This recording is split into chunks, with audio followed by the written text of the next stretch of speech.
Okay, everyone, thank you for your patience. We're going to get started. So, good afternoon. My name is Eric Franzi. I'm one of the 14 undergraduate fellows here with the Center for Religion and Global Citizenry. And we are really thrilled to be co-leading this conference with Interfaith Youth Corps on the intersections of interfaith. And before we begin, we'd like to offer a land acknowledgement. The University of Wisconsin-Madison occupies stolen Ho-Chunk land, a place their nation has called de jour since time immemorial. In an 1832 treaty, the Ho-Chunk were forced to cede this territory. Decades of genocidal ethnic cleansing followed when both the federal and state government repeatedly but unsuccessfully sought to forcibly remove the Ho-Chunk from Wisconsin. This history of colonization informs our shared future of collaboration and innovation. Today, UW-Madison respects the inherent sovereignty of the Ho-Chunk Nation, along with 11 other federally recognized First Nations in Wisconsin, including the Brothertown Indian Nation that fights for federal recognition to this day. Please take a moment to consider the many legacies of violence, displacement, migration, and settlement that bring us together here today. And please join us in uncovering such truths every day. We must also be aware of the ongoing systems of structural violence, colonization, and exclusion that continue today on this campus and in our very lives. Here on campus, sacred burial mounds have been destroyed and paved over, and awareness about existing ones is lackluster. The university administration has resisted attempts to reveal through simple signage the colonizing actions taken by historical figures that are celebrated and symbolized on campus, like President Abraham Lincoln. Even this conference conflicts with the annual powwow that is hosted by Indigenous students today, which we recognize impacts representation in our attendance here this weekend. It is also important to act on these words rather than leaving them as empty promises. Land acknowledgements by non-Native voices do little for Native people themselves if you do not follow through with tangible steps of ceding land, natural resources, and legal powers back to Indigenous control. As we focus on how our different identities intersect in interfaith work over the next 2 days, on behalf of the Center for Religion and Global Citizenry Fellows, I urge you to consider how the extraordinarily complex array of Native religions have faced extreme violence and discrimination. This has often been through forced suppression of colonization and missionary conversion. As we wrestle with these historical legacies, we must also be aware of how Native religions have been excluded from past interfaith work and continue to be diminished as not fully qualifying as religions today. So with all that being said, I would like to now invite two of our other fellows and my friends Michelle Shaw and Catherine O'Brien to kick us off.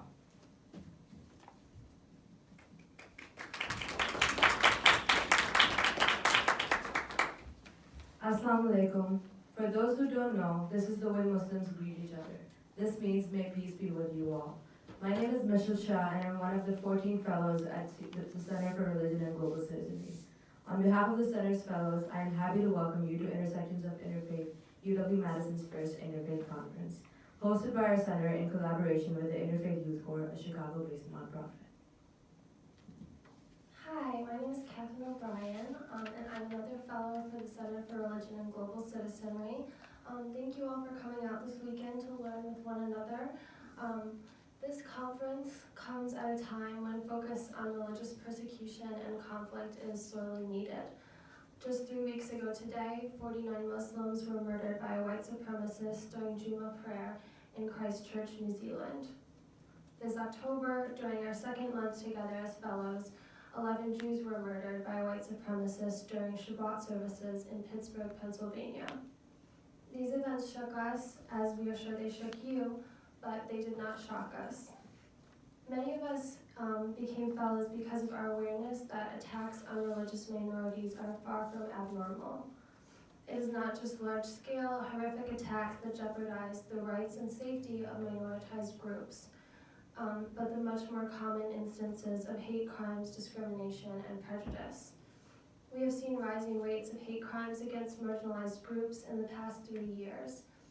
In 2017, the FBI reported 938 hate crimes against Jews, over 2 a day on average. Anti-Muslim hate crimes follow at 273 in 2017, and many other groups face consistent attacks as well.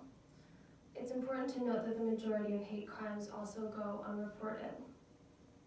These acts of oppression are no doubt inspired by widespread rhetoric that others and vilifies certain social groups, including but not limited to Black, Indigenous, and people of color, immigrants, LGBTQIA+ individuals, and religious minorities in our country.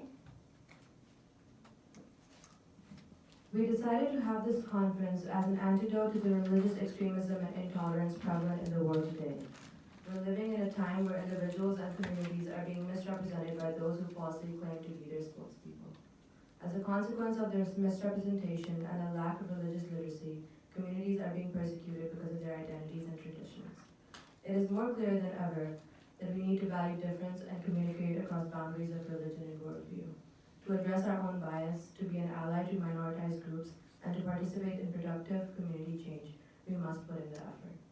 We have 3 key goals we hope to accomplish during our time together. Our first goal is to explore the way religious and non-religious identities shape and complicate our lives. As we have referenced, minoritized religious and philosophical groups know all too well that one's identity can greatly complicate and ultimately compromise one's life. Conflict between religious groups contributes to many of the world's current wars, genocides, humanitarian crises, and wars. As a Muslim from Pakistan, I know this all too well. Growing up in Pakistan, I was part of the religious majority, as I grew up surrounded by other Muslims, never having to question my Muslimness. I grew up with an awareness of religious difference because I knew the history of my country and the way religion has and continues to drive conflict in the region I call home. I began to consider my religious identity from a different lens when I came to the United States, where I never had to think about justifying, explaining, or neutralizing my Muslim identity in Pakistan. It was quite the opposite when I moved to Pakistan, where I'm one of the few Muslims that belong.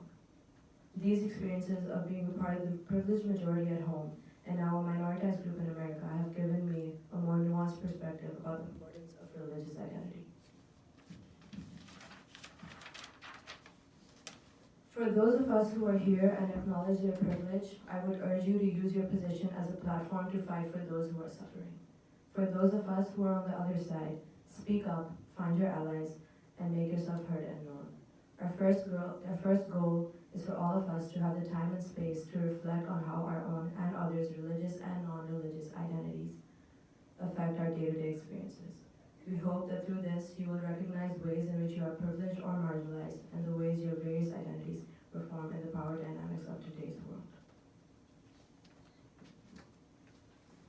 Our second goal is to highlight religious identity as an essential for intersectional understanding of our world. Our conference theme, Intersections of Interfaith, is inspired by the concept of intersectionality.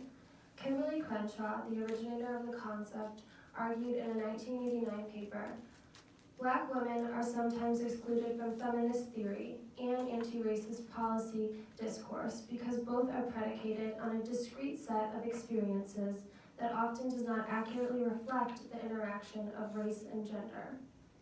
Recognizing this as an issue, Crenshaw argued for consideration of the intersectional experience of Black women as greater than the sum of racism and sexism. Crenshaw's work has become an essential tool for exploring the complicated relationship between all of the social identities an individual holds. We chose to emphasize intersectionality at this conference because we want to create space for discussions of religious identity within larger conversations about diversity and inclusion. As we need to learn about and respect each other's racial, gender, class, and other identities, we need to do so for each other's religious and non-religious identities. Through this conference, we hope to impart the importance of considering religious affiliation or lack thereof in conversations about identity, inequality, and social justice. Our third and final goal is that what we want to accomplish together is to engage in intentional interfaith collaboration beyond this conference. In most of our educations, we are not encouraged to discuss our personal religious or philosophical convictions. These things are often considered too sensitive or too personal to discuss in academic or large social settings.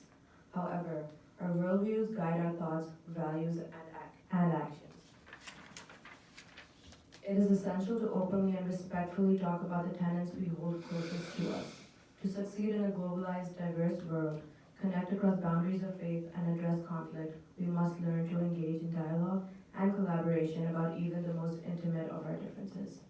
This conference will give you the tools you need to continue to grow in your interfaith leadership capabilities long beyond this weekend. As we kick off the conference, I want to leave you with a quote from one of my interfaith idols, Raza Aslan. While visiting Madison 2 years ago, he said, "My goal as a scholar, as a person of faith, is to be the linguist, to demonstrate that while we may speak in different religions, we are more often than not expressing the same faith, and that, regardless of whether you too are a believer or not, is a lesson worth learning." I'd urge you all to push yourselves beyond your self-imposed limits and those imposed by others around you, and try your best to further develop these skills in these coming 2 days. And lastly, enable yourselves to be linguists, allies, and activists with us. Thank you for displaying your eagerness in learning from one another in these coming 2 days.